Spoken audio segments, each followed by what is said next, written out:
Hi friends, welcome to our channel. இன்னைக்கு நீங்க பார்க்க போறது ரொம்ப அருமையான சுவையில எல்லாருக்கும் ரொம்ப பிடிச்ச சிக்கன் குழம்பு எப்படி பண்ணலாம்னு பார்க்க போறோம். வாங்க வீடியோக்குள்ள போலாம். சிக்கன் குழம்பு செய்ய தேவையான பொருட்கள் 1/2 கிலோ சிக்கன், 3 மீடியம் சைஸ் வெங்காயம் கட் பண்ணி எடுத்துர்க்கேன், 2 தக்காளி, 2 டேபிள்ஸ்பூன் இஞ்சி பூண்டு பேஸ்ட், குழம்பு தாளிக்கிறதுக்கு பெருஞ்சீரகம், 3 கிராம்பு, 2 பட்டை, ஒரு பிரியாணி இலை, 2 கொத்து கறிவேப்பிலை. பாத்திரம் நல்லா ஹீட் ஆனதும் தேவையான அளவு எண்ணெய் சேர்த்துக்கலாம். எண்ணெய் நல்லா ஹீட் ஆனதும் 1/2 டேபிள் ஸ்பூன் பெருஞ்சீரகம், நம்ம எடுத்து வச்சிருக்க பட்டை, கிராம்பு, பிரியாணி இலை சேர்த்துடலாம். இதனால் பொரிஞ்சதுக்கு அப்புறமா எடுத்து வச்சிருக்க வெங்காயத்தை அது கூட சேர்த்துருங்க. வெங்காயம் நல்லா பொன்னிறமாகிற அளவுக்கு நல்லா வதக்கி விட்டுக்கோங்க. வெங்காயம் நல்லா வதங்கினதுக்கப்புறம் 2 டேபிள் ஸ்பூன் இஞ்சி பூண்டு பேஸ்ட் எடுத்துக்கலாம். இஞ்சி பூண்டு பேஸ்ட் நல்லா பச்சை வாசனை போகிற அளவுக்கு நல்லா வதக்கி விடுங்க. இது வதங்கினதுக்கு அப்புறமா நம்ம எடுத்து வச்சிருக்க தக்காளி சேர்த்துருங்க. தக்காளி, இஞ்சி பூண்டு பேஸ்ட், வெங்காயம் எல்லாமே சேர்த்து நல்லா பரட்டி விடுங்க. இப்போது 2 கொத்து கறிவேப்பிலை சேர்த்துடலாம். இது நல்லா வதங்கினதுக்கு அப்புறமா நம்ம எடுத்து வச்சிருக்க சிக்கன் பீசஸை இது கூட ஆட் பண்ணிவிடுங்க.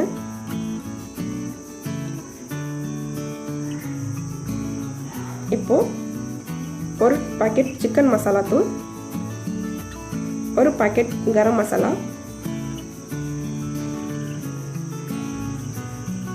ஒரு டேபிள் ஸ்பூன் குழம்பு மிளகாய் தூள், தேவையான அளவு உப்பு சேர்த்து நல்லா எல்லாத்தையும் சேர்கிற அளவுக்கு எல்லாம் பரட்டி விட்டுக்கோங்க. மசாலா சிக்கனில் நல்லா கோட் ஆகிற அளவுக்கு நல்லா பரட்டி விட்டுக்கோங்க.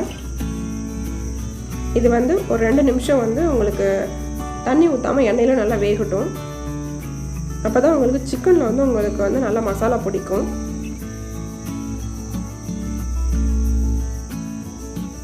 இப்போது தேவையான அளவு தண்ணி சேர்த்துக்கோங்க. முதல்ல நான் கொஞ்சமாக தண்ணி சேர்த்து கிளறி விட்டுக்கிறேன்.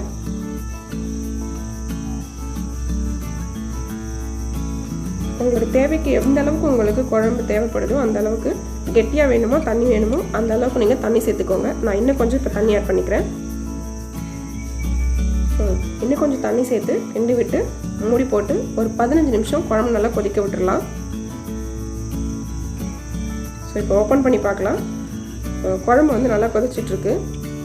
ஒரு தடவை நல்லா கிண்டி விட்டு சிக்கன் எல்லாம் வெந்துருச்சான்னு சொல்லி நல்லா செக் பண்ணி பார்த்துக்கோங்க. குழம்பு நல்லா கொதிச்சு கெட்டியானதும் கொத்தமல்லி எல்லாம் சேர்த்துக்கலாம். ஒரு டைம் நல்லா கொத்தமல்லி தழையோட சேர்த்து நல்லா கிண்டி விட்டு இறக்கிடலாம்.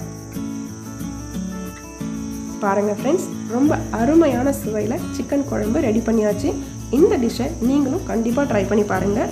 இந்த வீடியோ உங்களுக்கு பிடிச்சிருந்தா லைக் பண்ணுங்கள், ஷேர் பண்ணுங்கள், உங்களுடைய வேல்யூபிளான ஃபீட்பேக்கை கமெண்ட் செக்ஷனில் போஸ்ட் பண்ணுங்கள்.